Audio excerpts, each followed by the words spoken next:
This is a study of the opening chapters of the book of Samuel, 2 Samuel, called the second book of the Kings. Actually, we know that because portions of 1 Samuel and part of 2 Samuel are put together as a setter, which means that it was read that these two books actually are one book. Before we delve into 2 Samuel, I will do a quick review of 1 Samuel. It opens with Hannah, who has prayed for a child and promises it to the temple. The child is Samuel.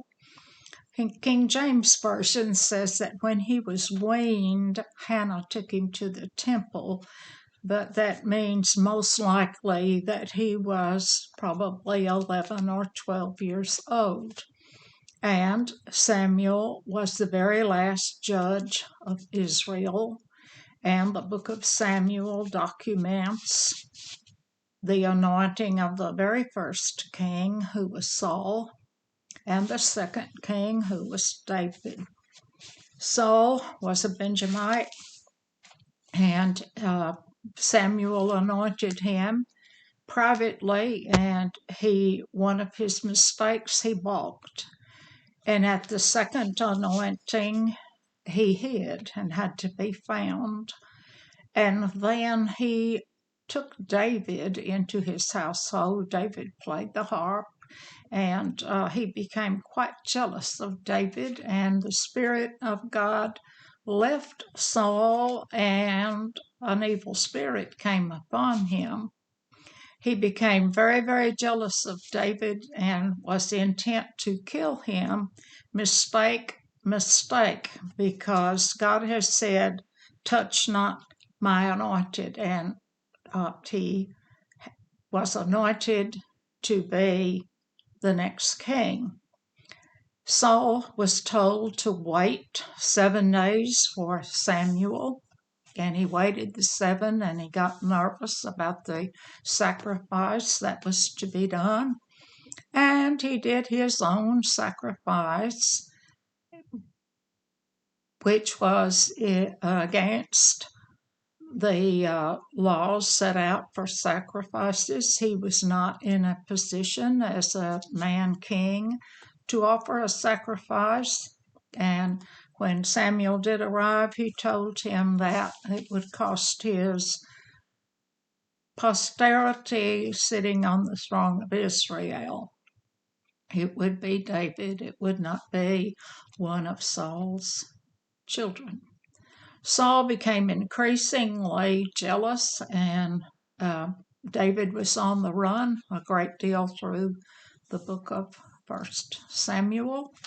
And David has 2 opportunities to kill Saul, and he does not, because he took touch not my anointed quite seriously and refused to disobey. Saul then consults a witch of Endor. It was a person with a familiar spirit, and he was told that he and his sons would die in battle, and that does happen. Saul is wounded quite badly, and he asks his armor bearer to run him through. The armor bearer refuses, so Saul falls on his own sword, and so does the armor bearer. Now, to open at the close of 1 Samuel, Saul is dead, and David is to be the next king. Now it came to pass, book of Samuel 2, verse 1. Now it came to pass after the death of Saul, when David was returned from the slaughter of the Amalekites, and David had abode 2 days in Ziklag. He was in Ziklag as a place where he and his wives and his soldiers' wives could sojourn. And notice that he isn't rushing to claim the throne. He rested 2 days. 2. And it came to pass on the 3rd day that, behold, a man came out of the camp from Saul, with his clothes rent and earth upon his head. And so it was, when he came to David, that he fell to the earth and did obeisance. Now, this is 2 signs of mourning here: the dirt on him and the ruined, rent, ripped clothes. And this person recognized that David is quite powerful. In fact, we will learn that he is an Amalekite. And Saul was told to completely put a ban on those persons. That meant all were to be slaughtered, and he didn't obey that order from God. 3. And David said to him, From whence comest thou? And he said unto him, Out of the camp of Israel am I escaped. 4. And David said unto him, How went the matter? I pray thee, tell me.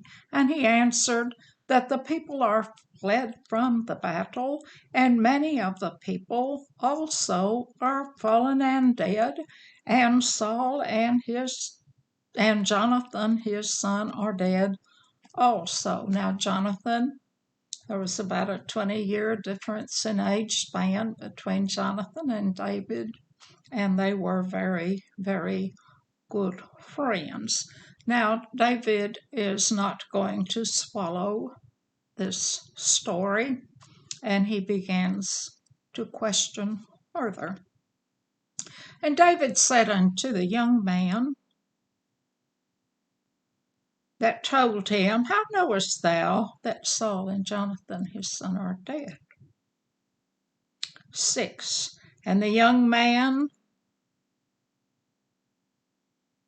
that told him said, As I happened by chance upon Mount Gilboa, behold, Saul leaned upon his spear, and lo, the chariots and horsemen followed hard after him.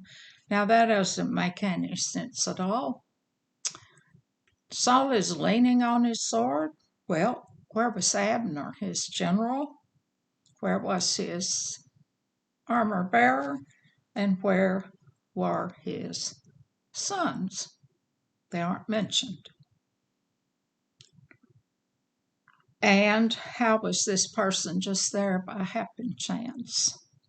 7. And when he looked behind him, he saw me and called unto me, and I answered, Here am I. 8. And he said, Saul to the Amalekite, Who art thou? And I answered him, I am an Amalekite. 9. And he said unto me again, Stand, I pray thee, upon me, and slay me, for anguish is come upon me, because my life is yet whole in me. He would have been wounded. This is an out and out lie. And back in 1 Samuel in chapter 15, Saul was told to eradicate, to put a complete ban on all these persons, and he did not do it. He disobeyed. 10, excuse me. So I stood upon him and slew him, because I was sure that he could not live after that he was fallen. And I took the crown that was upon his head and the bracelet that was on his arm, and have brought them thither unto my Lord. Now, the part about the bracelet and the crown is the only truth in this story. This person did not kill Saul. He fell on his own sword, and he likely thought that David would be overjoyed to hear that Saul was dead, and that it would put him in good favor with David. 11. Then David took hold of his clothes and rent them, and likewise all the men that were with him. David tore his clothes, and so did all the men with him, as a sign of mourning. So the young man seriously mistook how David would react. And they mourned and wept and fasted until even for Saul and for Jonathan his son, for the people of the Lord and for the house of Israel, because they were fallen by the sword. So they mourned for the king, for his son, and for all of those who had lost their lives. 13. And David said unto the young man that told him, Whence art thou? And he answered, I am the son of a stranger, an Amalekite. Son of a stranger, that word stranger simply means a foreigner. And he might be telling the truth there. And David called one of the 14. And David said unto him, How were thou not afraid to stretch forth thine hand to destroy the Lord's anointed? He has claimed to have killed one of God's anointed. He has sentenced himself to death with his own false testimony. 17. And David lamented with his lamentation over Saul and over Jonathan, his son. This lamentation would have been a dirge, like a funeral eulogy, and he is, of course, very much heartbroken that Jonathan is dead. 18. Also he bade them teach the children of Judah the use of the bow. Behold, it is written in the book of Jasher. Jasher, now that would have been the bow, is the title of the sad song. And Jasher is a book that is called Upright, and it is a collection of odes and songs, but it was not included in our Bible, the book of Jasher. 19. The beauty of Israel is slain upon thy high places. How are the mighty fallen? 20. Mount Gilboa, of course, was the high place, and beauty, Sebi, it means an ornament in the Hebrew. 20. Tell it not in Gath, publish it not in the streets of Askelon, lest the daughters of the Philistines rejoice, lest the daughters of the uncircumcised triumph. So those were the 5 cities of the Philistines he's mentioned here, and he doesn't want this song taught anywhere but in Judah, because in these cities of the Philistines, they would be clapping and rejoicing at the death of both Saul and Jonathan and any of the Israelites who were slaughtered. 21. Ye mountains of Gilboa, let there be no dew, let there be no rain upon you, nor fields of offering, for there the shield of the mighty is vilely cast away, the shield of Saul, as though he had not been anointed with oil. So he's called for no rain or dew, there would then be no first fruit offerings. And he said, let Mount Gilboa be desolate as nature itself would be mourning the death of this king. And the shield of the mighty is cast up simply means that the shield of Saul had been defiled with his own blood, and there was no one who could clean it with oil as it should have been. 22. From the blood of the slain, from the fat of the mighty, the bow of Jonathan turned not back, and the sword of Saul returned not empty. They had fought valiantly, and the Benjamites, that sword that eats flesh, the arrow drinks blood, is a reference to the Benjamites' skill with the bow and arrow. They were very excellent archers. 23. Saul and Jonathan were lovely and pleasant in their lives, and in their death they were not divided. They were swifter than eagles, and they were stronger than lions. This is David speaking, celebrating the goodness and of the good deeds of both Saul and Jonathan. And Jonathan, of course, because he loved David so, was in a hard place many, many times, as he also had a father, Saul, who hated David. 24.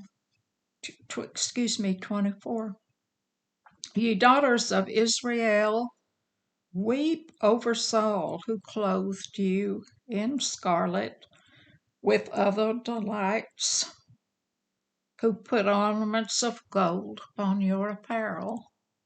And that is a reference to those Saul's army defeating and taking spoils, bringing back beautiful clothes and jewelry for these women to wear. 25. How are the mighty fallen in the midst of the battle? O Jonathan, thou wast slain in thy high place. They had a brother relationship and were very, very much in adoration of each other as brothers. 27, to conclude chapter 1. How are the mighty fallen, and the weapons of war perished? That weapon there is used figuratively, and it should have been translated heroes. Israel at this point is quite in disarray, except for on the east side with the tribes of Reuben and the half-tribe of Manasseh. Chapter 2, verse 1. And it came to pass after this that David inquired of the Lord, saying, Shall I go up into any of the cities of Judah?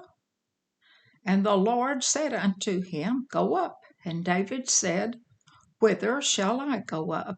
And he said, Into Hebron. And that would have been the capital city of Judah.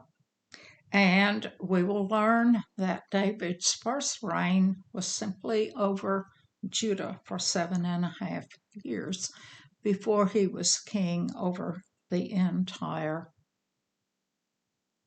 of Israel. Notice that David has done the correct thing. He has inquired of God, What shall I do? 2. So David went up thither, and his 2 wives also, Abinoam the Jezreelitess, and Abigail, Nabal's wife, the Carmelite. and she was the widow of Nabal when David married her, documented that in the first book of Samuel. 3, and his men that were with him did David bring up every man with his household, and they dwelt in the cities of Hebron. So all of David's army and the wives and the children went into the cities of Hebron and lived there in Judah. And the men of Judah, 4, came, and there they anointed David king over the house of Judah. And they told David, saying that the men of Jabesh Gilead were they that buried Saul. The people of Jabesh Gilead in 1 Samuel risked their lives. They had nailed Saul and Jonathan to the walls and had put them in temples of their old false gods. And the Jabesh Gilead people, because Saul had rescued them, they went in and got those bodies and buried them a proper burial. So that explains why the men of Jabesh Gilead had done this. 5, and David sent messengers unto the men of Jabesh Gilead, and said unto them, Blessed be ye of the Lord, that ye have showed this kindness unto your Lord, even unto Saul, and have buried him. That's a small l, Lord, meaning just the king, as he was their Lord. 7, therefore let your hands be strengthened, and be ye valiant, for your master Saul is dead, and also the house of Judah have anointed me king over them. And Israel at the time was split, and it will be put together that under Saul's son Rehoboam, Israel will be split again into north and south. 8. But Abner, the son of Ner, captain of Saul's host, took Ishbosheth, the son of Saul, and brought him over to Mahanaim. Okay, that's going to be two sides there. And Abner has taken this one son, and he was a weak sort. And where was he when they were fighting? His name wasn't mentioned. And we're going to see that he'll have a little 2-year reign due to Abner's interference and help. 9, and made him, this is Abner made this son of Saul, king over Gilead, over Asherites, over Jezreel, over Ephraim, and over Benjamin, and over all Israel, over everything except Judah. Exactly what happened later when it was split again. Gilead is on the east side, and of course, David will reign 7.5 years over Judah. 10. Ishbosheth, Saul's son, was 40 years old when he began to reign over Israel, and reigned 2 years, but the house of Judah followed David. 11. And the time that David was king in Hebron over the house of Judah was 7 years and 6 months. 12. And Abner the son of Ner, and the servants of Ishbosheth the son of Saul, went out from Mahanaim to Gibeon. 13. And Joab, the son of Zeruiah, then she is David's sister, and the servants of David went out and met together by the pool of Gibeon, and they sat down, the one on one side of the pool and the other on the other side of the pool. Two sides. There's David on one side and Abner and this son of Saul who's been made a king on the other.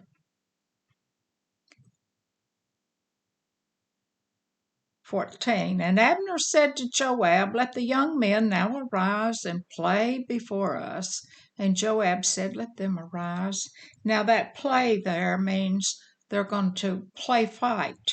They're going to have a play fight, practice fighting. 15.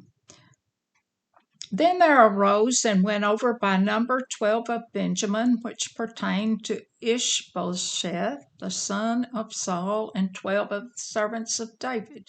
So we're going to have a little practice civil war here, brother against brother, 12 of each. 16. And they caught every one his fellow by the head, and thrust his sword in his fellow's side, so that they fell down together, wherefore that place was called Helkath-Hazuraim, which is in Gibeon. And that meaning of that name was field of strong men. 17. And there was a very sore battle that day, and Abner was beaten, and the men of Israel bore before the servants of David. 18. And there were 3 sons of Zeruiah.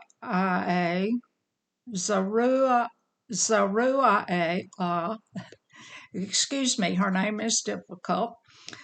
There, and Joab and Abishai and Ashabel and Ashel was a light foot as a wild roe. These are nephews of David.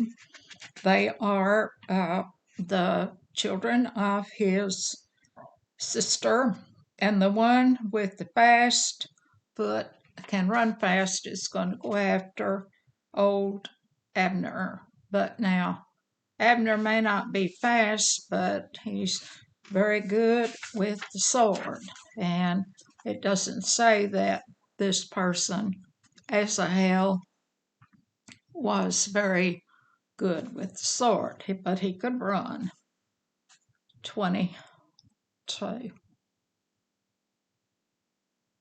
Or rather 19, excuse me. And Asahel pursued after Abner, and in going he turned not to the right hand nor to the left from following Abner. Now Abner's going to give him a warning. 20. Then Abner looked behind him and said, art thou Asahel? And he answered, I am. Warning number 1. 21. And Abner said, turn thee aside to thy right hand or to thy left, and lay thee hold on one of the young men, and take thee his armor. But Asahel would not turn aside from following him. Second warning he got there.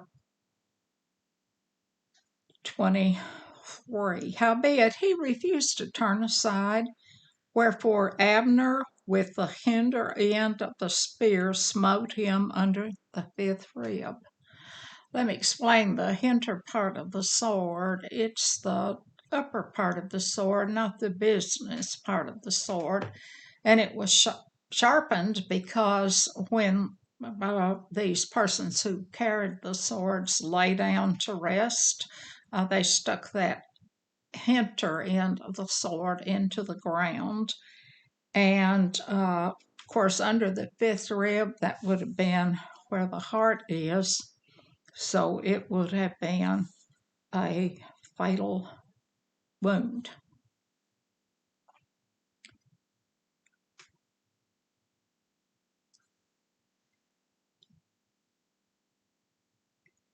And howbeit he refused to turn, and then he was smitten with the hinter side. And to finish that verse, he fell down and died in the same place. And it came to pass that as many as came to the place where Asahel fell down and died stood still. He was warned, and he did not take the warning, and it cost him his life. 24. Joab also and Abishai pursued after Abner, and the sun went down when they were come to the hill of Amiah that lieth before Gath, on the way of the wilderness of Gibeon. So they have been kind of sent around the horn there, separated, distance, put distance between them, because if there's quite a bit of distance, then they couldn't all of a sudden change their minds and turn back. And the same will happen. 25. And the children of Benjamin gathered themselves together after Abner and became one troop and stood on the top of the hill. 26. Then Abner called to Joab and said, Shall the sword devour forever? Knowest thou not that it will be bitterness in the latter end? How long shall it be then that thou bid the people return from following their brethren? How long? He's asking. But it was he, remember, who suggested that they have that play acting fight, and then it turned into an all-out bloody battle. 27. And Joab said, As God liveth, unless thou hadst spoken, surely then in the morning the people had gone up every one from following his brother. And he had said, Abner, if you hadn't called out that play acting fight, this boy we mourn would still be alive. This brother of mine would not be lying run through under his fifth rib. 27. And Joab said, I'm ready for 28. 28. So Joab blew a trumpet, and all of the people stood still and pursued after Israel no more, neither fought they any more. So Joab blew this trumpet, and this civil war is over, and brother against brother is something that God despises. 29. And Abner and his men walked all that night through the plain and passed over Jordan and went through all Bithron, and they came to Mahanaim on the east side of the Jordan. So he's walked his men all night, a wise decision, and they're each one, Joab and Abner, moving in the opposite directions, and they will have less opportunity to decide to take up this matter again and fight more. 30. So Joab returned from following Abner, and when he had gathered all the people together, there lacked of David's servants 19 men and Asahel. So he lost his nephew, his sister's son, and 19 men. But the servants, 31, of David had smitten a Benjamin of Abner's men, so that 360 men died. That's quite a difference in 360 and 20. So altogether, Saul lost 360 80. And David's army was quite accustomed to being outnumbered. Saul had been chasing David's little ragtag army out, strongly outnumbering, and David's warriors were seasoned and good. 31. But the servants of David had smitten of Benjamin and Abner's men, so that 360 men died, and 32 to finish this chapter. And they took up Asahel and buried him in the sepulchre of his father, which was in Bethlehem. And Joab and his men went all that night, and they came to Hebron at the break of day. So both of these, Abner and Joab, led their men away and kept them moving all night. Interestingly, this Asahel was the son of David's sister. We have her name. He was buried in his father's tomb, and this is one of the very few, maybe only place in the Bible where the woman is mentioned and the man's name is not given. Thank you for listening, and the next video will move deeper into the second book of Samuel.